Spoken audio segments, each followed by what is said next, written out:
This talk will be about examples of paradigm shifts, and especially I will refer to our research experience. I hope you will find this talk useful. Well, first of all, what is the content? I will first talk about problem identification, why it is important.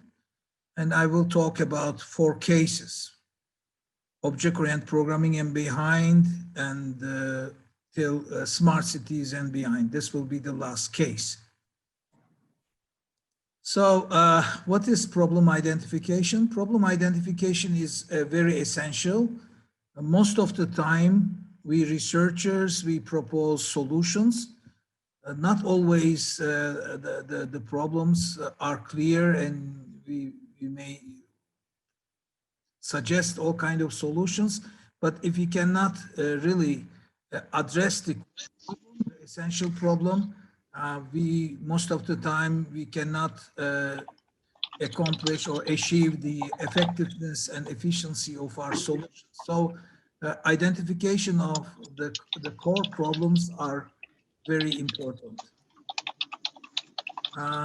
Maybe you can turn off your microphone, because I see some people are typing. I hear some people are typing. Will you please unmute? Okay, thank you.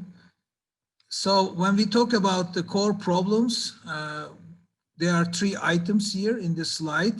First of all, research must not be defined from symptoms, from the problems, from the problems. What we see here is a cat following the laser point, but actually maybe not aware of the source of this light. The second issue is that the current state of the art should not be the target of research. I observe this kind of approaches in many strategic reports. By observing the state of the art, we see strategic reports. Okay, we want this and this to happen, and most of the time it is important. Of course, the state of the art is important, but in principle, what we should do is to identify the problems in the state of the art approaches. And the progress of the implementation of research must be measurable. Also, strategic plans must be measurable. Of course, problems and solutions evolve too. So we don't talk about a static world, but the world is continuously evolving. So actually, a research organization is continuously trying to address the problems that emerges in a certain period of time. We are continuously actually struggling to deal with problems and to solve the problems that emerge. So here I will talk about paradigms and the application of paradigms. Well, the definition of paradigm, of course, is discussable, but I don't want to have here philosophical discussions. I think the terminology should be intuitively understandable. So, for example, paradigm of technology, I would call object-oriented approaches is a paradigm.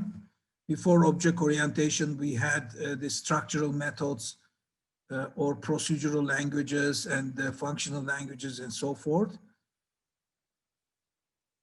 You may consider the paradigm of a particular technology and apply the paradigm and start using it in the real context.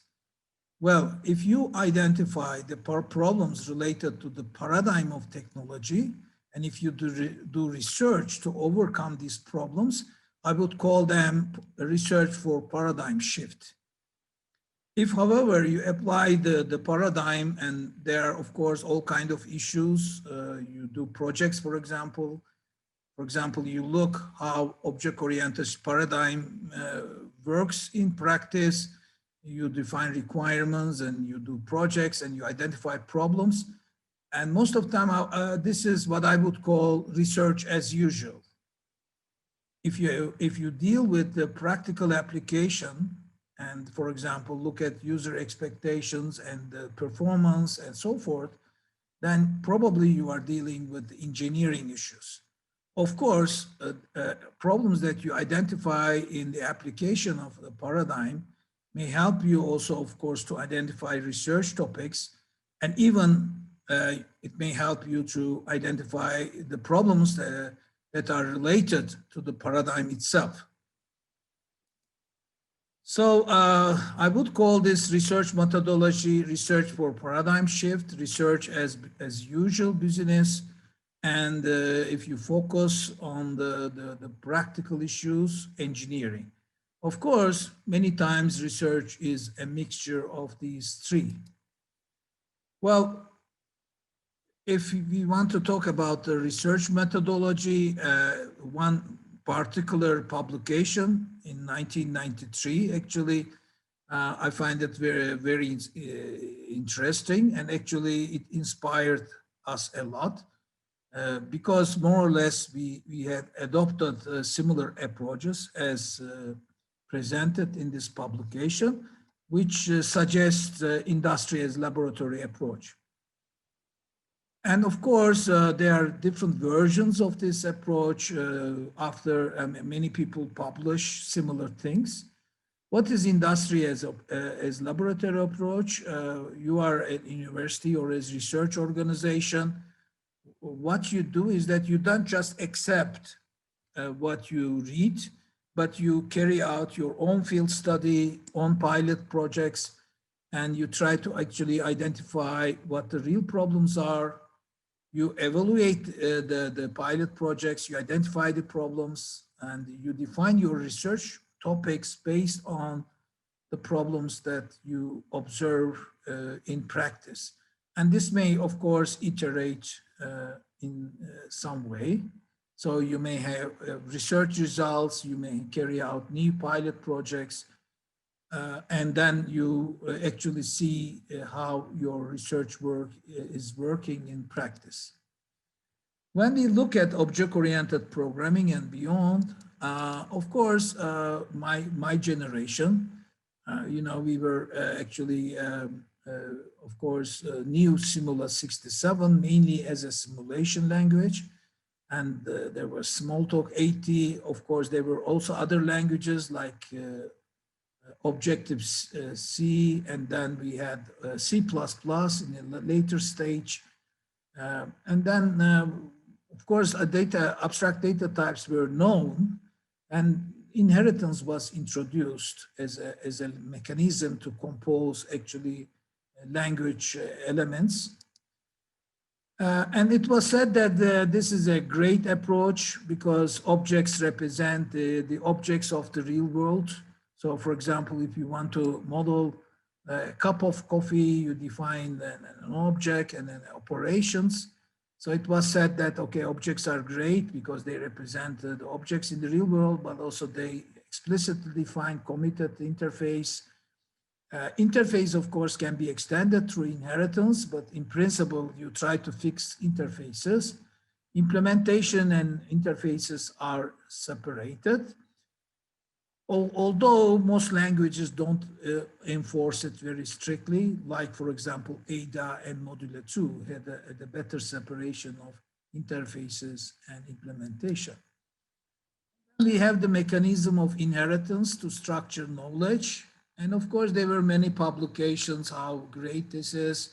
It's a way of organizing knowledge. For example, you have a cup of tea, you have total weight, and this, for example, inherited dynamically or whatever language you use from a super class, and this would provide use and so forth. Now, when we talk about the problems of the paradigm, a particular paradigm, let's say the object-oriented paradigm, so what are the guidelines to identify the problems related to the paradigm?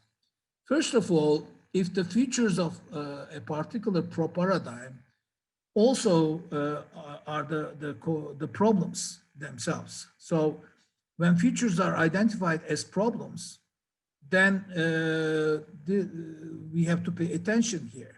And to address the problems, when workarounds are introduced as good programming practices. Workarounds, we mean here a piece of code you write to eliminate, let's say, the problems. Lack of expression power, when certain programming requirements cannot be expressed easily or directly, and you, again, in order to express them, you cannot represent them explicitly, but you have to write a piece of program in order to express what you need. And as a result, when the characteristics of language constructs work against its promises, and it's said, okay, this is great for reuse, and you realize that actually you cannot reuse what you want to reuse because how the paradigm is defined, then there is some anomaly. So actually our key paper was, because in this talk I will refer to our experiences. I think this is the best way to define actually, at least in a sincere way, what we mean by that. So when you actually look at the paper, which we published in Uppsala 92, it's about obstacles in object-oriented development. Here we have actually identified, we carried out actually a number of pilot projects. So we have here pilot studies, but this is the category. So we did approximately 21 pilot projects. In fact, we started doing that as immediately when the object-oriented paradigm was applicable.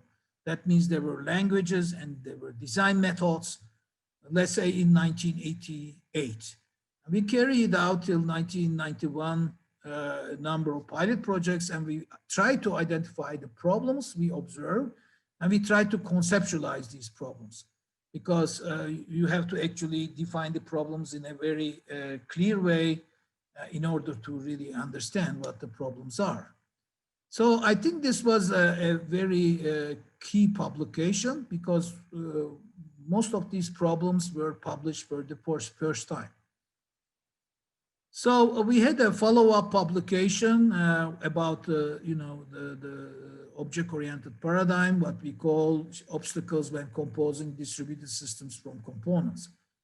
So this was a publication in 2001, but nevertheless, it of course referred to projects between, let's say, 1990 to 2000 or 1998. So what are then the observations? Well, there were all kinds of assumptions of object orientation, like, for example, interfaces must not change, at least dynamically, only through inheritance. But in many times, when you commit to an interface, software evolves and you have to change interfaces. Hierarchical organization is like aggregation and like inheritance, was claimed to be a good thing. But many times it was not the case. So data abstraction is better than functional abstraction. Every concern can be represented as an object. Message passing is the best way. And all these things. So when we look at actually in practice, many times actually we want to get over these properties. So in other words, features somehow observed in many times as problems. So actually when we look at design patterns, many times design patterns like mediator pattern, for example, can be seen as an extension to message passing, because there you try to represent actually patterns or messages, large-scale synchronization, which cannot be easily expressed as a reusable item in message passing. Actually, this was one of my first involvement, and I said, oh, message passing is restricted because I want to explain large-scale synchronization as an identity. And of course, in design patterns, this could be done by mediator object, but nevertheless, mediator objects, as known in current practice in the design pattern examples, these are also expressed in object-oriented programming. Like, for example, abstract factory try to avoid actually concrete type declarations. Command pattern actually can be used to extend interfaces and so forth. So strategy pattern, rich pattern try to change dynamically implementations. Somehow, in some cases, you can call these implementations become visible, at least to the object, the function that changes the behavior or implementation. And also you need to let these, many times patterns must work together, patterns in patterns and so forth. And then after some point, you may use 5 or 10 patterns within each other, and you can say, okay, this is almost not manageable. And then you can say that, okay, the paradigm has a problem here. Well, we proposed a number of publications at that time, what we called composition filters. You know, different aspects of it. I don't want to repeat it, but there's a communication of the ACM publication, which is more a general paper. And then here we, for example, focus on multiple views, which means that objects change their interfaces depending on context. If you want to do this in object-oriented way, that's very cumbersome, and you may need it in some applications. Actually, we found out this in pilot projects. So when we look at anomalies, which we talk about anomalies as well, Lodewijk-Bergman's PhD, he found out that synchronization is very hard to reuse. And ECOP 94 paper, this published that actually real-time code is very hard to reuse. This journal paper says that actually combination of real-time and synchronization code is very hard to reuse. And we actually attributed to the problem the way how inheritance mechanism is defined in current, or at that time, popular object-oriented languages. So at that time, aspect-oriented programming was introduced. By the way, I must say the term aspect-oriented was not immediately introduced. We were doing actually aspect-oriented programming since 1987, actually. And the term was coined in 1996. So there was a mutual agreement, but it was not easy to agree on the term. But I realized later, I found this publication much later. There were already publications in Computing Surveys 1978 publication. They were actually extending Lisp programs. And this approach is actually very much similar to some aspect-oriented language approaches like aspect-J. Almost the terminology is the same. But this publication was not referred in their original publication, and I didn't know that. I noticed it actually after the year 2000. Okay, so there were already similar approaches. I'm not going to discuss what an aspect-oriented programming is. Basically, try to represent cross-cutting concerns that cannot be organized in a hierarchical way. The Demeter J was a proposal, and the Hyper J was from IBM. And then Aspect J was introduced in 1997. Actually, the first Aspect J publication was 1996. So I met these people very often. So I went to, actually, we had workshops at the Xerox Park where the Aspect J was defined. So this paper, for example, referred to as official first publication on Aspect J. Actually, official publication was 1996, but nevertheless, of course, ECO publication made it very popular. And then it refers to our work, for example, as that we started working on aspect-oriented programming, but this paper reference was 10 years before, so interesting. Nevertheless, our work was on composition filters, but we extended with so-called superimposition mechanism. Now, I don't want to discuss what is it, how good and bad it is, because there are many publications you can read it. Caesar J was probably one of the most popular also, and then there were other approaches. So aspect-oriented programming actually was a paradigm shift because it offered different features, and it had different claims. For example, of course, all these features were language dependent. Not all languages provided all these, but interfaces may change, even dynamically. Non-hierarchical organization should be possible. Actually, all aspect-oriented approaches claim this. Cross-cutting concerns, actually, which means actually non-hierarchical organization should be represented. Implicit invocation, which means that you don't have to call on an object like message passing explicitly, but there could be implicit invocation based on, let's say, some specification or declaration, actually very similar to event-based computation. But then the aspect-oriented programming after especially 2010, 2011 got less and less. We observed this. Of course, we were at the front line of aspect-oriented programming. And I must say, we didn't all agree. People are working in this approach. So some of the people may not agree with what I listed here, of course, but I will explain reasons for decline from my perspective. Almost all aspect-oriented languages were extensions to OO paradigm. And people said, well, if you extend the language, you have to basically learn two languages. Let's say Java and aspect-oriented Java. It doubles the language. It's too much, they said. Actually, we saw later that people also said, let's do it as tools or frameworks, but not as a language.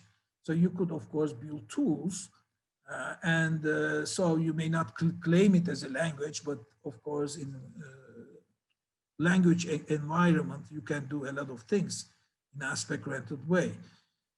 And narrowed view, this was a lot of discussion because one language dominated the arena, the research area, and many people actually didn't agree with it. Very good researchers were in the community, they left because they didn't want to be part of a narrow area. And in fact, actually many good papers were rejected in conferences and journals because they didn't refer to that one particular language. Complexity of programming, because you have to write aspect code and it requires specialization, and because of implicit invocation, it was not always easy to see what was happening, and became commodity. So many actually web development environments supported aspect orientation. And I think also programming in the small, what I would call dealing with small language constructs, became less and less relevant because we are talking about thousands of lines of code and millions lines of code. And it didn't really matter that much if you do this way or that way in the programming of small. And then we couldn't create new approaches. In other words, new modularization needs were not identified. So everybody was more or less inventing its own, let's say, aspect way, but we couldn't really find out, okay, what is next? What are the problems in aspect-oriented approaches? And of course, many new areas appeared, like cybersecurity, like cyber physical systems, like machine learning and data analytics, and many of aspect people moved to these areas. So we tried to continue actually with modularization of semantic behavior, which I would call emergent behavior. Emergent behavior, I think, is very important to represent it in a proper way. Emergent behavior means that many objects interact with each other in simpler ways, but through the interaction, then some behavior emerges. And if you don't represent it explicitly, actually the program can be very unstructured. For example, emergent behavior, if you work with traffic systems, traffic congestion, like, for example, pollution is a typical emergent behavior, like stock markets and so on, or like simulation of real world. There are many actually emergent behavior, and if you don't represent it, then we show that here in these publications, both object-oriented paradigm and aspect-oriented paradigm could not actually deal with it very well. But these publications had one limitations. We had to declare emergent behavior a priori. So it could not just emerge. We had to say, okay, this is possible emergent behavior. But nevertheless, this didn't trigger a new community. So people didn't continue on that. Of course, models also appear. So this is Fetz's publication, which I made. And here I made an estimation of the progress of computer science, software engineering in the future. And here I am saying, actually, based on, again on my observations, so this is in the year 2018. Between that time, of course, I carried out many projects. And my observation is more and more, of course, here we are talking larger grain granularity objects. Objects become self-adaptive. Self-adaptiveness, I think, will be almost de facto standard, you can call it, maybe. They will all have self-adapting possibilities. And actually there you could put all kind of machine learning kind of things. And then large grained objects actually can be represented as models. So models come to the picture. So then you shift from programming to modeling. And the modularization of concerns, semantic concerns, actually were not studied well. Like one example I gave, emergent behavior. Okay, so now I want to talk actually models, languages to models. So of course, all kind of languages are there, and people try to classify languages like third generation, fourth and fifth generation, hybrid, and so forth. So here is more a grammar focused look. We have, of course, compiler generators for us. Of course, my generation, when the compiler generators were there, we were very impressed, like Lex and Yak. Of course, afterwards, many such systems appeared. Domain-specific languages, of course, and application generators, and there are also language development environments. This is, again, still an active research area where you could actually easily design your own domain-specific language. So when we look at the language-based approaches, of course, this is one way of looking, but okay. So what are the problems? So when features are problems, I gave 3 rules to identify anomalies. When features are problems, so when you look at actually DSLs, then you may need many different DSLs in one application or a system. So in the end, every model part or every model can be represented in DSL. There could be many DSLs in one application if you go further into this. And then, of course, you have to let these DSLs communicate with each other. And the DSL, the way how they communicate, can be, again, a domain-specific language. So then you have to deal with many domain-specific languages. Some of them are models, and some of them are related to interactions among models. And when you define them as explicitly as a language, there is one issue that you have to define these composition operators. And in general, in language-based approaches, composition operators must be predefined in the syntax of the language. And then, of course, you may not satisfy with the available language composition operator. Anomaly means that you define high-level models, but many times, like state machines or different kind of models, and many times you have to decorate it with low-level, even what you may call dirty code, because you cannot express certain things very well, and this is what you may call anomaly. By the way, I wanted to add here one slide, but I didn't in the end. There are, of course, extensible languages, which we also worked. For example, we worked with our PhD students and with Lodewijk Bergmans, we work on extensible composition operators where you could define your own language composition operator. And we had a number of publications on that. So you could, of course, argue against these points. Okay, define a language with its, which can be extensible. This is, of course, also possible. Maybe I add to this slide that publications we made. Okay, we noticed this in 88, 89. Actually, we realized that composition operators of languages were too rigid, too limited. We wanted to have our own composition operators. And actually, it's also, we had Uppsala 88 publication. We wrote there that we don't want to have fixed set of composition operators. This was always our claim. And we also work on, let's say, making generators or compiler generators as model. But I must confess, we couldn't succeed convincing people. So we had, for example, a tool where we could define grammar inheritance, where you could actually define multiple grammars as a model and generate code from that. But this paper was only internal report, because when we submitted it, people got says rejected. How can you have grammar inheritance and grammar as a model, a language as a model? They find it crazy. So this was published. For example, we call it arbitrary inheritance. We say we cannot fix inheritance. That means composition operator. We cannot fix composition operator. We need different composition operators in different times. Okay, then we see, of course, model-driven architecture. At Twente, we organized, I think, the first model-driven architecture workshop conference in 2003.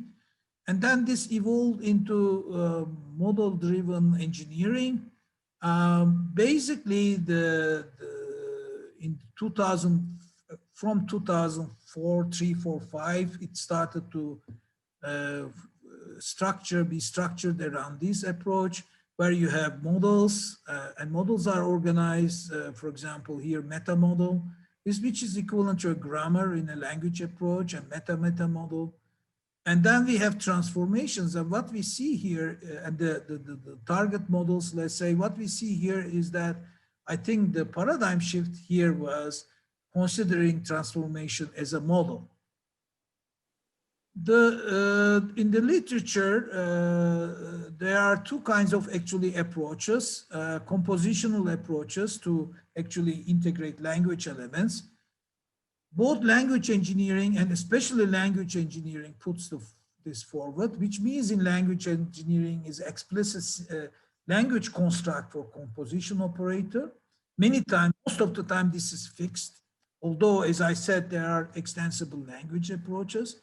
And model-driven engineering, it is in the notation you use. For example, if you use UML-like notation there are some composition operators. But also, model engineering supports transformational way of composing. So it means actually any arbitrary way of composing models together. So if you look at the language explicit composition operator, which actually better to represent like that. So you have a module or model, you have another model, you compose them together in some way, and then you obtain a model.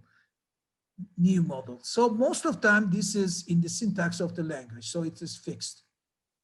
So when we compare, actually, we can call this less expressive, like, unless you have an extensible language, which offers you user-defined composition operator. But can be said mostly easier to use, like we have inheritance in object-oriented languages. You just pick it up and use it. And transformational is more expressive, but you have to define transformation. And of course, you have to define models. Well, here you have to, in principle, also you have to define models in a programming effort. And based off if transformation reused often. So if you reuse transformation, of course, then it is worth to define the transformation. This slide is added after the presentation. I thought it would be useful to give references to research languages where the aim is to define user-defined composition operators. This publication is from 1988, Uppsala. Here we say, actually, if you can read it. In Sine ST, no language constructs have been applied for specifying inheritance or delegation, but rather we introduce simpler mechanisms that can support a wide range of code sharing strategies without selecting one among them as a language feature. Similarly, these two publications have been made within the context of the PhD thesis, Wilke Havinga's PhD thesis, and here also the intention is to define a rich set of composition operators, and it is defined by the software engineer or the programmer. In this context, we are proposing actually more primitive operations, and these primitive operations can be used to construct more complicated, reusable composition operators. But however, when we look at anomaly, I think there are some inherent issues here, which I published actually in the paper in 2004, which I was called the 7 Seeds for Creating Living Software. And this is what I called constructability challenges, which is based on actually two constraints, abstraction constraint and standardization constraint. I think model-driven engineering community didn't really I think maybe was not very well understood these constraints. I think unless we have found good approaches to deal with these two constraints, which I will soon explain, we always will have some sort of anomalies. If you remember anomaly, I defined, for example, you make high-level models, but you decorated it with low-level dirty code. So what is abstraction constraint? So we are having problem domain, we go to solution domain, or you can call it higher level representation, conceptual representation of models, but we have to make them executable, because model-driven engineering in principle says, don't write programs, but write models and execute models or transform models to code. This is at least the ultimate objective. Abstractive constraint says actually that, okay, we make models. If models are closer to our conceptual models, that's great, because I can represent my solution directly. But then it will be probably difficult to map them to computational platforms or processors, because of the difference of the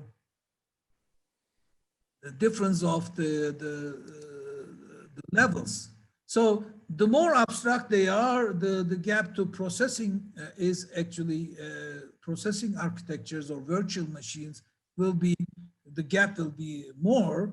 And but on the other hand, if we get it closer to the processor level, then we don't directly represent actually our solution concepts. So that's a constraint.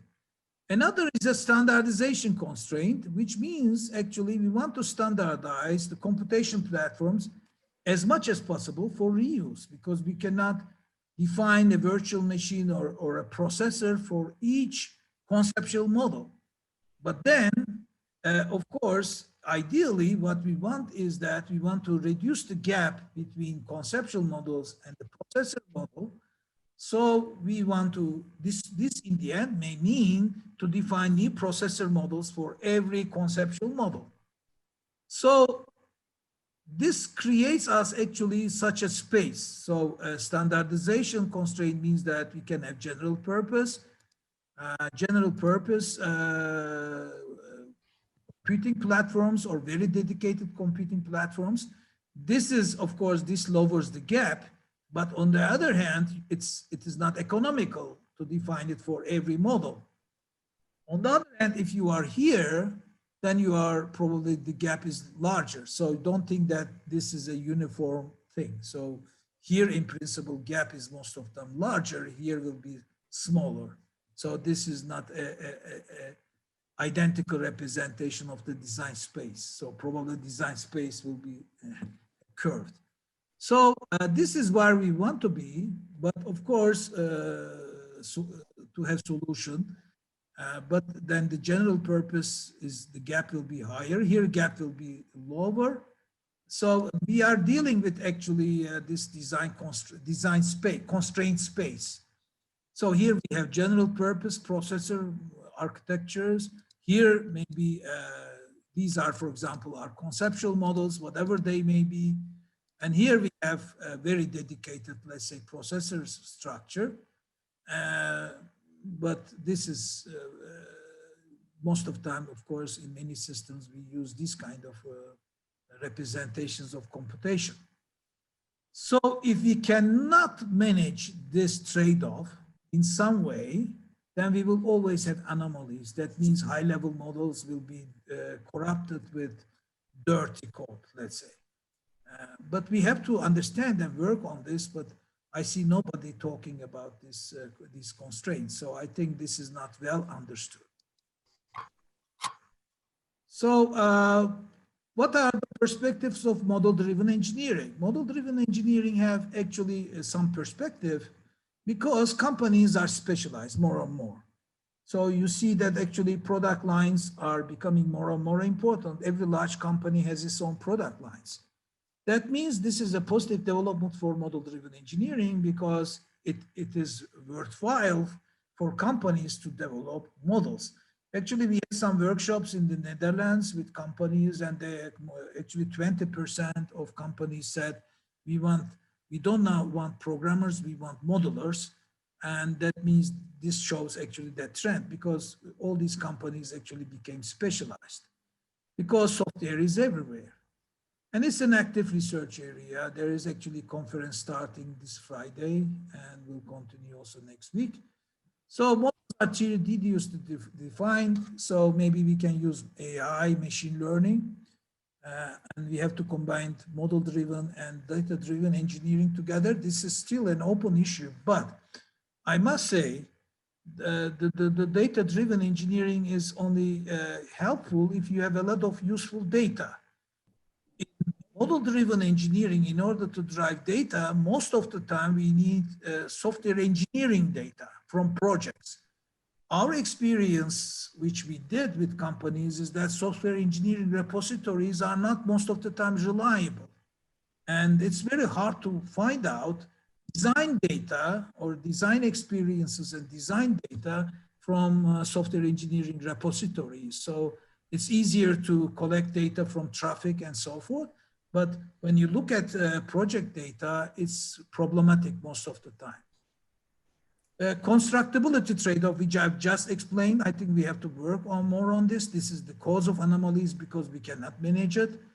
Imperfection modeling, I will talk about it, which could be actually improved. Expressivity of models, models for emergent behavior, dynamicity, quality of models, reuse of transformations. So the question is, what is the next paradigm shift? There is no yet approaches or I think concrete ideas for the paradigm shift, but any of these may result in paradigm shift. So what is imperfection? Imperfection is generally studied in two categories, uncertainty and impreciseness. Uncertainty means that actually you may not know something at that moment, but you may eventually know it in the future. For example, you design a model, you don't know its time performance, and when you construct and implement it, you can measure and you know how it behaves. Impreciseness, you don't know it, but you may never know it. For example, human satisfaction is such a factor. Humans may not like to use your software because of some reason, and this may remain imprecise. So these papers, actually, we try to represent models, not in a concrete syntax, but in fuzzy probabilistic way, which means that you defer actually decisions to runtime or late decision time. But of course, this makes models very complicated, although you get good results because you may eventually know the things that you don't know, and then you can get better decisions. And if you defer to runtime, it may turn into a control system where the system have multiple options and it may adapt dynamically. So the other topic which I want to discuss is problem domain driven to solution domain driven design. So traditionally, what is done is that client specifies a requirement or you agree on a requirement and you analyze this and you design your system. So, for example, you build a user interface prototype and then you define menus, you define functions, and then you define sub functions and put a database somewhere, maybe communication possibility, and actually this defines your architecture. This is still very much used, and I think in many times we observed in almost all projects is that for every complex project, this is the source of the problem. So use case driven approach was the same more or less, but here you drive your design from use cases, and eventually use cases actually defined your architecture. What is the problem there? Problem domains are defined from the utilization or from the user's perspective. Where the software actually, if you think software is a solution, it incorporates many issues, many design knowledge, which are transparent to the user, like scheduling, optimization, or low level, some detail of technical solution domain. So if you purely derive your software from user domain or problem domain, for example, some object-oriented methods used to say, okay, get the document, requirement, identify the nouns, and these are your objects. But where do you find the transparent solution domain knowledge, which may be optimization, scheduling, or whatever? So it never resulted in good software. And therefore, features is problem. Because there are different domains and lack of expression power because problem domain does not incorporate solution knowledge, which you need. So anomaly is that many of these systems didn't actually offer the quality as desired. Actually, we published this even in 92. So we did a lot of work in this area. Actually, we claimed that actually we have to apply problem-solving approaches, which means that you have to identify problem domain. Yes, you have to actually identify the problems, meaningful problems, which means that expert in this area, more or less, this should be in the jargon of research or technology domain. And this will help you actually to find out the right solutions. This was also a key proposal of Professor Bedir Tekin Erdoğan's PhD thesis, and you have to synthesize, actually derive solutions from solution domain. So most of the time, this mapping is non-structure preserving. It means there is no one-to-one many times. So there may be also multiple solution alternatives. And actually this, I think, was a paradigm shift. But now, of course, we see domain-driven design and so forth in the 2015-16. I must say we couldn't explain this very well.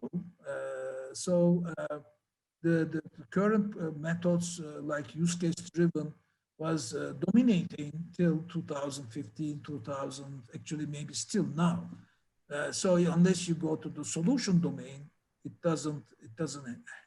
it creates really, I would say, terrible software. So in many times, of course. So what is the next paradigm shift? We were working on hermeneutics, and actually we were not successful in really implementing hermeneutics. My friends or colleagues know this. We were actually working on in the 90s. So what is hermeneutics? Is actually a philosophy to represent actually the context of the author. In our case, this is software engineer. So what we thought, if we can explain actually the intentions or the objectives of the software engineer in a computable form. It's not a text or just a piece of text, really computable form, where the software actually interacts with it and actually can maybe software look at its intention and change its behavior. Of course, this is somehow used in to some degree in agent-based approaches because there you have explicit representation of maybe goals. But we try to do this representing design heuristics in computable form, and the software looks at actually what the intentions are and try to adapt itself and optimize itself. This may, of course, used in optimizations techniques in software in some way, but we wanted to make it a regular or usual way of designing software. But you need a lot of technology. And of course, actually, I remember we submitted papers in 1995, 1996 about hermeneutics, and people always rejected. We had some hermeneutics papers without mentioning hermeneutics because people didn't like the term. Okay, but still this is, I think, to some degree, this we observe now in agents and in self-adaptive systems, because self-adaptive systems to some degree must represent the design context. What are the other techniques? Formalization of domain knowledge, like in patterns or styles, computer-aided design optimization. Here we have a bunch of papers where we actually try to create optimal design. The thing is that we had a lot of work in this area. So can we, for example, design a software that we have the right quality trade-off? This means, of course, that we have to have quality models and we have to compute this like multi-objective optimization techniques, as this paper mentions. But of course, computationally very intensive. So most of the time they are NP-complete problems. Nevertheless, heuristically, we could maybe provide good solutions or the near optimal solutions. But could we create a new paradigm shift? I think since we continued using the existing ways, maybe we didn't create the desired paradigm shift. But there are still open questions here. Okay, I will briefly mention about smart cities. This is my current work, which I'm working here in Ankara, try to build out a smart city research center. Current smart cities are, you have sensors in different ways, and then you have nowadays more and more edge computing. And then you may do, of course, at edge computing level, machine learning analysis, data analytics, and so forth. And there are networks, and you can configure.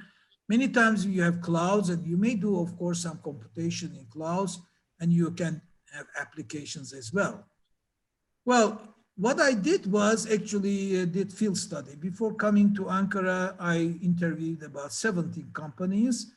2 of them are in Netherlands, about smart cities. So, and actually some of them are international companies. For example, one company I asked, a statistical company, they build statistical models. Where do you waste your effort? They said 90% we spend our time in correcting data and 10% of time we do the real work because data is in terrible shape. In many times there's no standard and there is very chaotic, disorganized and so forth. So these were the problems. There were no models because I tried to do more and more model-based approaches, optimization problems, critical infrastructure problems and so forth. But I published this in a paper and I realized that actually most of the problems I mentioned were not mentioned in smart city publications. So I came up with different kinds of problems. And later on, we have now also an international project proposal, and also we have a consortium with 14 universities with 12 countries, including Japan. There we had these problems. Standardization is a big problem. Sustainability, interoperability is a big problem. And then you have more specific problems like logical analysis, statistical analysis, pattern recognition, special decision support system, which means that in geographical area you have to define. And then based on your decision, you have to take control actions. And of course, you have to design the architecture and you have to build the critical infrastructure, which means that it should be resilient and safe and so forth. Well, which one of these actually are related to the paradigm? So that's the question, because some of them are what I would call research as business, usual business. My conclusion before doing that is good maybe to refer to inventor's paradox. If you want to, which is actually attributed to George Polya, George Polya says, if you want to solve a problem, it's easier to solve that problem when you generalize it and then solve it and then specialize it. So this is paradoxical because you make problem larger in order to solve it. Anyhow, I have a conclusion and observation is actually this standardization and this interoperability is a big, very big problem. So what I see is now that large-scale digital management can be seen as a generalization of several disciplines. So I'm claiming now is that we have to focus on digital management because this is the core thing. And then smart cities and what I'm working in particular, digital management of pandemic disasters, should be seen as a specialization of digital management because digital management we can understand more fundamentally because of we have the control theory, we have many areas in that domain have been worked out. Which means in order to address the problem of waste of effort, and now I see a lot of smart city projects are graveyards of a lot of software and hardware, we should build an ecosystem first. So more and more I realize that what I call here, I actually took this from someone else, but I made my own form. The ones who are serious about software should define their own ecosystem platform. Actually, what made Apple successful, I think, to a large degree, is that they built an ecosystem platform. And of course, ecosystem evolved as well, but nevertheless, it gave them a lot of power. So my conclusion is that we should somehow focus on ecosystem development, which my talk next week, next Wednesday, I have another talk. I will be talking on digital management of pandemic disasters. And actually, we should work on ecosystem design instead of solving this problem in a very particular way. And I see a lot of smart city systems became actually waste of capital, and they are very rigid and fragile and so forth. Thank you very much for your time. I may take a few questions if you want.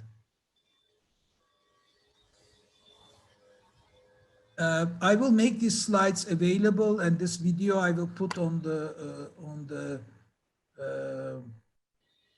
web. So you may, of course, always ask me questions later as well through email.